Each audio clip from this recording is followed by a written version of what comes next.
رات کے اندھیروں میں جب سرحدوں پر بارود بول رہا تھا، جب فضا میں میزائلوں کی گھن گرج سنائی دے رہی تھی، جب افواج پاکستان دشمن کے سامنے بنیان المرصوص بن کر کھڑی تھی، تو عین اسی وقت ایک اور جنگ بھی لڑی جا رہی تھی۔ ایک ایسی جنگ جس میں گولیاں کم اور جھوٹ زیادہ چل رہے تھے۔ یہ جنگ تھی سکرینوں پر، ہیڈ لائنز کی، چیختے ہوئے اینکرز کی اور ان نیوز رومز کی جہاں حقیقت کو اکثر بریکنگ نیوز کے نیچے دفن کر دیا جاتا ہے۔ مارکہ حق صرف میدان جنگ تک محدود، یہ ایک میڈیا وار تھی۔ ایک طرف بھارتی میڈیا تھا جو شاید خود کو صحافت سے زیادہ فلم انڈسٹری کا حصہ سمجھ بیٹھا تھا۔ وہاں ہر آدھے گھنٹے بعد پاکستان کے آخری لمحات شروع ہو جاتے تھے۔ کبھی کراچی تباہ ہو جاتا، کبھی اسلام آباد خالی کرا لیا جاتا اور کبھی نقشے پر انگلی گھما کر پورا پاکستان ایسے فتح کر لیا جاتا جیسے جنگ نہیں، پب جی کا آخری راؤنڈ چل رہا ہو۔ بھارتی نیوز چینلز کی حالت یہ تھی کہ اگر کسی ڈرون کی بیٹری بھی کم ہو جاتی تو وہ اسے پاکستانی دفاعی نظام کی مکمل تباہی قرار دیتے۔ سکرینوں پر سرخ رنگ کی آگ برس رہی تھی، پس منظر میں ایسا میوزک چل رہا تھا جیسے ابھی کوئی بالی ووڈ ہیرو ٹینک پر کھڑے ہو کر قومی ترانہ گانے والا ہو، اور اینکرز چیخ چیخ کر ایسے دعوے کر رہے تھے جنہیں سن کر شاید ان کے اپنے رپورٹرز بھی حیران ہو جاتے ہوں۔ دلچسپ بات یہ تھی کہ بھارتی میڈیا کی کامیابیاں اتنی تیز رفتاری سے آ رہی تھیں کہ بھارتی حکومت کے ترجمان بھی اکثر خبروں سے لا علم نظر آتے تھے۔ ایک چینل دعویٰ کر رہا تھا کہ پاکستان گھٹنے ٹیک چکا ہے، دوسرا چیخ رہا تھا کہ بھارت نے فیصلہ کن فتح حاصل کر لی، تیسرا نقشے پر تیر چلاتے ہوئے اعلان کر رہا تھا کہ بس اب چند گھنٹوں کی بات ہے۔ مگر مسئلہ صرف یہ تھا کہ زمینی حقیقت ان چیختی سکرینوں سے میل نہیں کھا رہی تھی، کیونکہ ادھر بھارتی میڈیا جنگ جیت رہا تھا اور ادھر اس کے ڈرون گر رہے تھے۔ ادھر سٹوڈیوز میں فتح کے ترانے بج رہے تھے اور ادھر عالمی میڈیا بھارتی دعووں پر سوال اٹھا رہا تھا۔ یہ وہ لمحہ تھا جب پاکستانی میڈیا نے محض ریٹنگ کی دوڑ نہیں لگائی، ذمہ دار صحافت کا کردار ادا کیا۔ جب بھارتی میڈیا جذبات، شور اور پروپیگنڈے کے نشے میں مدہوش تھا، تب پاکستانی میڈیا حقائق، ثبوت اور ذمہ داری کے ساتھ کھڑا تھا۔ ہر جھوٹ کا جواب دیا گیا، مگر چیخ کر نہیں، دستاویزات کے ساتھ۔ ہر افواہ کو بے نقاب کیا گیا، مگر نفرت سے نہیں، حقیقت سے۔ مین سٹریم میڈیا ہو یا سوشل میڈیا، پاکستان نے بھارتی بیانیے کو کہیں بھی چلنے نہیں دیا۔ جب بھارتی اینکرز اپنے ہی عوام کو فرضی کامیابیوں کے خواب دکھا رہے تھے، تب پاکستانی صحافی دنیا کو اصل صورتحال سے آگاہ کر رہے تھے۔ یہ صرف اطلاعات کی جنگ نہیں تھی ناظرین، یہ سچ اور پروپیگنڈے کے درمیان مقابلہ تھا، اور دنیا نے پہلی بار اتنے واضح انداز میں دیکھا کہ دو میڈیا کلچرز میں کتنا فرق ہوتا ہے۔ ایک میڈیا وہ جو جنگ کو فلم بنا کر بیچ رہا تھا، اور دوسرا وہ جو جنگ کے شور میں بھی ذمہ داری نبھا رہا تھا۔ مارکہ حق میں افواج پاکستان نے سرحدوں کا دفاع کیا تو پاکستانی میڈیا نے سچ کا دفاع کیا۔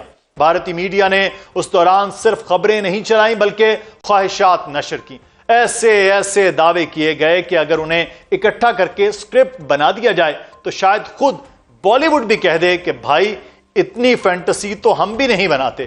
مگر پھر وقت بدلا ناظرین۔ وہی اینکرز جو چند دن پہلے چیخ چیخ کر فتح کا اعلان کر رہے تھے، آہستہ آہستہ وضاحتیں دینے لگے۔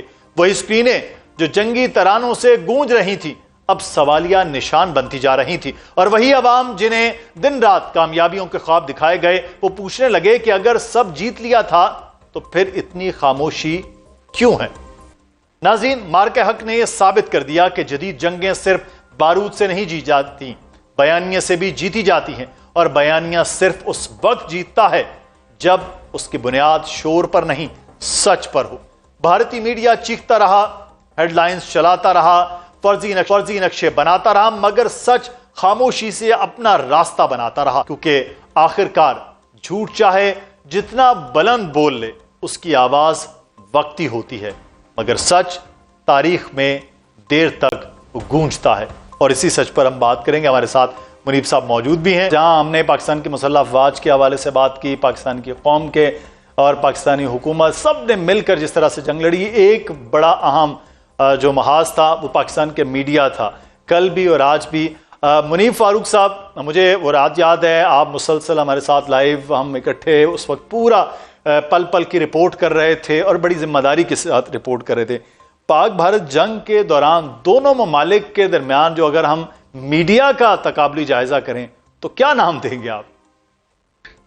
دیکھیے, وہ ہمارا میڈیا, ہمیں یہ کہتے ہیں نا بہت کچھ کرنے کی ضرورت نہیں پڑی. ان کا میڈیا تو میں سمجھتا ہوں کہ جیسے اب ہم یہ کہہ سکتے ہیں شاید کوئی کہتے ہیں نا بارنگ اے فیو شاید کچھ ہوں, اس کے علاوہ تو وہاں پر آپ کو جوکر نظر آئیں گے.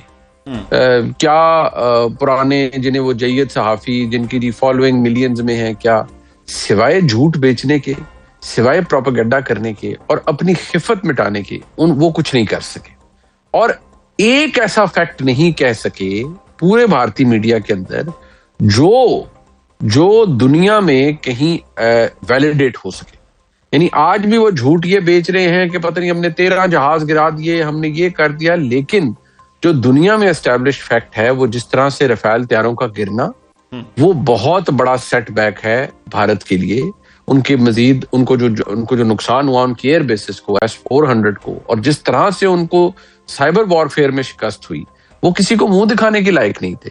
لیکن جو آپ نے تماشا دیکھا بھارتی میڈیا پہ, یعنی انہوں نے لاہور میں بھی سمندر بنا دیا, سی پورٹ بنا دیا, انہوں نے اسلام آباد پر قبضہ کروا دیا. جی ہاں, انہوں نے پتہ نہیں اسلام آباد پر قبضہ کروا دیا. کیا بھارتی میڈیا نے بھارتی حکومت کو خود فریبی میں ملوث وہ کیا آپ کو لگتا ہے, یا حکومت کے آرڈر تھے کہ بھائی یہ کر لو؟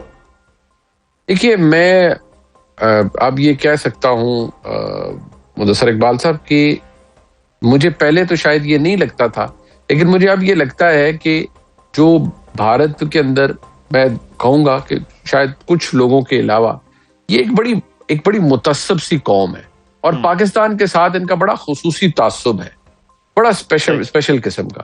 اور میں ایک کسی کی بات سن رہا تھا اور میں اس کو ایکچولی ایگری کرتا ہوں کہ لوگوں کے پرانے تعلق, دوستیاں ختم ہو گئی ہیں اس کانفلکٹ کے دوران.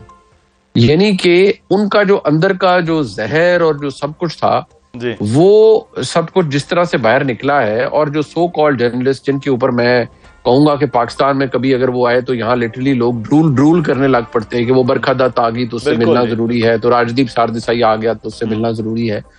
وہ جس طریقے سے یہ تمام لوگ ایکسپوز ہوئے ہیں, جتنا انہوں نے جھوٹ بیچا ہے اور جتنے یہ پاگل ہوئے ہیں اس کے اندر, پہلگام واقعے کے اوپر ان کی چورن دنیا میں کسی ملک سوائے اسرائیل یا افغانستان کے کوئی نہیں مانا کسی نے.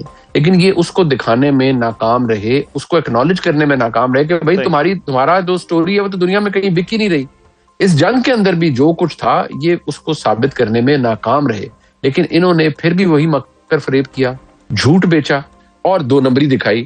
اس کا نتیجہ یہ ہے کہ آج دنیا میں کوئی بھارتی میڈیا کے اوپر اعتماد کرنے کے لیے. لیکن منیب صاحب, اس میں ایک چیز کہ پاکستانی میڈیا کا کردار جو بڑا ذمہ دارانہ تھا, اس کی کیا وجہ پھر آپ کو لگی؟ دیکھیے, وہ ایک تو یہ کہ ظاہری بات ہے ہم جس طرح سے جو فلو آف انفارمیشن ہمارے پاس آ رہا تھا, ایک تو یہ بھی تھا, پلس مدثر اقبال صاحب ایک بڑی نیچرل چیز ہے, اور یہ I think it's a human element. جب آپ جیت رہے ہو نا تو, اور جب آپ کو پتا ہو کہ ہمیں, تو آپ کو سچ بولتے ہوئے بھی تکلیف نہیں ہوتی.